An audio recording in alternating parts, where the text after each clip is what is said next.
En el año 2019 todos sabemos que ganó Alberto Fernández, hizo un desastre, pero ya vimos qué hubiera pasado si ganaba Espert. Hoy toca, como no puede ser de otra forma, y podemos ver acá la lista de candidatos. Sí, obviamente, Nicolás del Caño. La asunción del nuevo presidente Nicolás del Caño tiene un gran problema, 54% de inflación acumulada en el último año, que es la herencia de Macri. Una deuda con el FMI de 45.000 millones de dólares, lo cual es complicado. Además de varias cuestiones de no estar muy bien en tema crecimiento.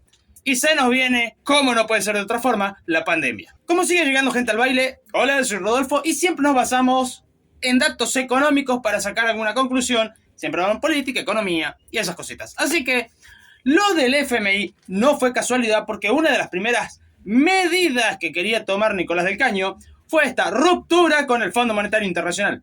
O sea, quería desligarse completamente de la deuda que tomó Macri. Sin embargo, esto lo hemos aclarado muchas veces y es, Macri tomó deuda, Cristina tomó deuda, ok, pero ni Macri ni Cristina habían tomado deuda en nombre de ellos, sino en nombre del país.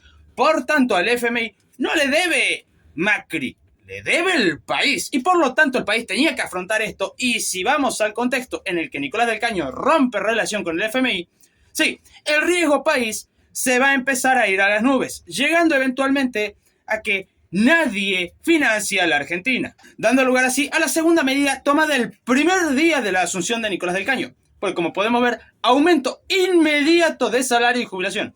Lo que me lleva a pensar, si tenés una jubilación que ya de por sí iba con una tendencia bajista, si tenés al mismo tiempo una inflación de 54% con una tendencia alcista, ¿cómo vas a mantener esto? Porque al fin y al cabo, los salarios que puede aumentar por ley son los públicos.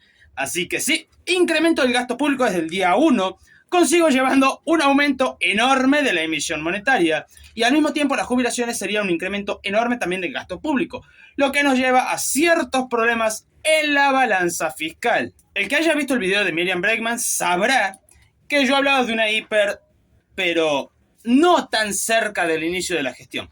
Sin embargo, con Nicolás del Caño tenemos un caso muy particular y no es con respecto a inflación, sino con un sistema comunista directamente, dado que en marzo ya empezamos con la cuarentena. Pero no me voy a adelantar. Una de las cuestiones es la prohibición de despidos y suspensiones, expropiación y estatización de toda empresa que cierre, puesta a producir bajo el control de los trabajadores. O sea, toda empresa que vaya a quebrar durante el mandato de Nicolás del Caño, ¡pum!, para el Estado. Con el punto 4 ya empezamos con las contradicciones. 82% móvil. Bueno, pero no le aumentás de entrada a los jubilados.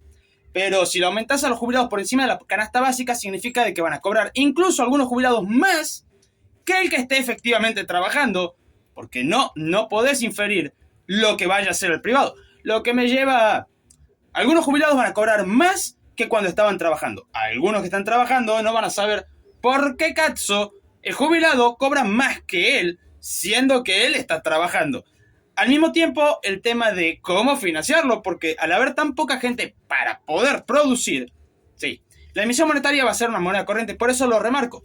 La emisión monetaria va a ser la moneda corriente del gobierno de Nicolás del Caño. Y aunque no lo vayan a creer, porque en el video de Bregman no nombré que iba a ser un sistema comunista como tal, sino tirando a comunista, el de Nicolás del Caño es un sistema comunista. El punto 5 nos deja muy en claro lo siguiente: se elimina el IVA. Muy bien, pero el IVA es lo que más recaudación da al país. Lo que me lleva a ¿cómo vamos a solventar los gastos si el IVA se va a eliminar? Claro, poniendo una cantidad absurda de impuestos a los empresarios, a los que terratenientes, y por lo tanto, mientras más tenés, más vas a pagar, transformándote de esta forma si eras clase alta, clase media, si eras clase media, clase baja. Así que vamos viendo por ahí. Sin embargo, esto trae muchas connotaciones consigo y es el punto anterior, porque si tenés una empresa y con la cantidad de impuestos decidís cerrarla, el Estado se va a adueñar de esta empresa y sí, van a buscar las mil y un formas a través de este gobierno de Nicolás del Caño que las empresas quiebren y todo pase a ser por manos del Estado. Así que estamos hablando de un sistema 100% comunista. Y para el que todavía no me crea, todos los aumentos que se hubieran dado durante la gestión de Macri hubieran ido para atrás porque obviamente eso es de alguien que es malvado con el pueblo. Y por lo tanto, sí, seguramente hubieran quebrado, pero si quiebran, van a ser parte del Estado y por lo tanto el Estado lo va a controlar también. Y al tema de la salud quería llegar, una salud gratuita, de calidad y que todo el mundo pueda acceder a ella. Suena bastante bien, pero ¿cómo sería esto posible? Bueno, resulta que las empresas que se dedican a investigación con respecto a salud, fármacos, etcétera, etcétera, van a ser expropiadas sin pagarles un peso. En otras palabras, la nacionalización es una palabra bonita para decir van a robar empresas. Ahora, lo que mencionaba de que si eras clase alta pasabas a media y de media a baja, no era casualidad, venía por el punto número 11. Si tenías una vivienda ociosa, como les gusta decir a ellos, bueno, te iban a reventar impuestos hasta que o la pongas al mercado en un precio bajísimo, que era el precio que ellos consideraban, y que vos te hagas cargo de los gastos, o sea, la pongas para que otro viva gratis, porque el pago iba a ser para los arreglos, o en su defecto hasta que la pierdas y el Estado la ponga de forma gratuita. Cualquiera de las dos. Y Argentina hubiera transformadose en el lugar más inseguro del planeta. Y no estoy exagerando. Primero, no hago mención a que se quería dar marcha atrás con la ley antiterrorismo, sino que no se permite a la edad de imputabilidad bajarla. Lo que quiere decir que sí, todos los grupos criminales iban a empezar a utilizar menores para actos delictivos porque iban a ser completamente inimputables y no se los podía detener, no se podía frenar de ningún tipo de forma esto. Y bueno, Argentina hubiera sido un país con la delincuencia infantil más grande del planeta. Entonces, vamos a marzo. Empieza la cuarentena, muy bien, todos encerrados y obviamente íbamos a estar todos encerrados porque algo particular de los sistemas comunistas es o haces caso o haces caso, no hay más alternativa. Por lo tanto, el daño económico hubiera sido mucho mayor al que fue con Alberto Fernández, por lejos. Pero acá viene algo muy interesante. Sí, la gente llegado a un cierto punto iba a necesitar comer y por lo tanto, lo mismo que pasó con Alberto Fernández, iba a salir a buscar algo de comer y hubiera habido una cantidad de contagios bestial. Considerando además que la cantidad de emisión monetaria no hubiera frenado, sino que hubiera aumentado a niveles nunca antes vistos en la Argentina, el nivel de inflación hubiera trepado muy rápidamente de un dígito mensual a 2 dígitos mensuales muy rápido, quizás incluso en el primer año, considerando la pandemia no sería descabellado. Y esto puedo asegurarlo por el siguiente punto, el IFE.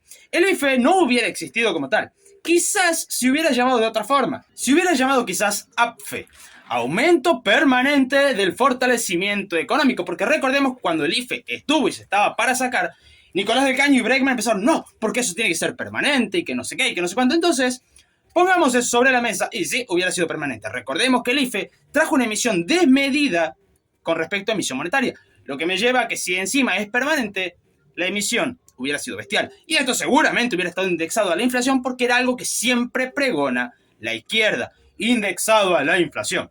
Lo que me lleva, sí, aumentar los salarios, aumentar las jubilaciones, aumentar la inflación, por lo tanto aumentar los salarios, aumentar las jubilaciones, aumentar la inflación, lo que nos lleva de vuelta a aumentar los salarios, aumentar las jubilaciones, aumentar la inflación. Sin lugar a dudas, todas las empresas del país buscando las mil y un formas de irse, pero esto ya estaba contemplado tanto por Nicolás del Caño, Miriam Bregman, porque querían nacionalizar absolutamente todo, como todo sistema comunista.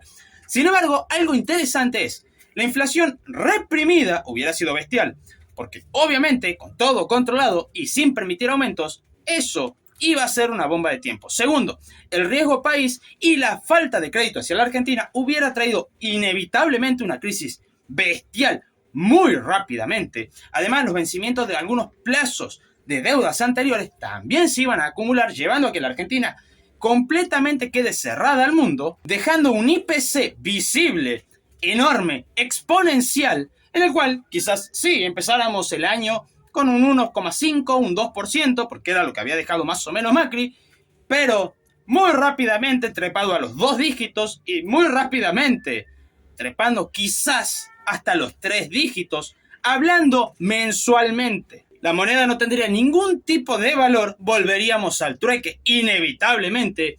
El trabajo remoto sería desaprobado porque obviamente si trabajas para otro en otro país te están destrozando, como suelen decir ellos, y por lo tanto también lo prohibirían. Buscarían las mil y un formas de prohibir las redes sociales para que no se hable mal de ellos. Sería un desastre. Podríamos seguir y seguir nombrando factores y todos los factores serían de mal a peor. Sin embargo, lo que me interesa es ir un poco más allá. ¿Quién hubiera obtenido el poder después de un gobierno de Nicolás del Caño? Ya sea que el gobierno fracasara y tuviera que entregar el mandato antes de tiempo o que llegaran las elecciones y tuviera que entregarlo el 10 de diciembre del 23. Obviamente pensando de que lo van a entregar al poder, porque un sistema comunista no suele querer entregar el poder.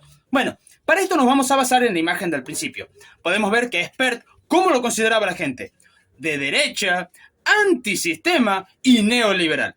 No le hubieran dado ni 5 de pelota, considerando el fallo que había tenido durante el gobierno de Macri mismo. Entonces vemos que Macri era considerado de centro derecha, neoliberal, y por lo tanto, el liberalismo no hubiera tenido ninguna oportunidad. El liberalismo descartado para asumir después de Nicolás de Caño. Ahora, Nicolás de Caño no hubiera asumido ni ninguno de izquierda porque hubieran demostrado que el sistema de izquierda no hubiera funcionado.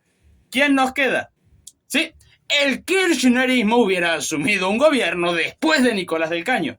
Y a ver, hubiera sido un desastre. ¿Se imaginan el daño que hubiera sufrido la Argentina? Así que a los que llegaron al final del video, perdón por las pesadillas que van a tener esta noche, pero bueno, es lo que hay. Si te gustó, no olvides suscribirte, dejar tu comentario, y si querés ayudar más al canal, puedes ver la descripción para ver cómo hacerlo. Muchísimas gracias a los miembros, y nos vemos la próxima.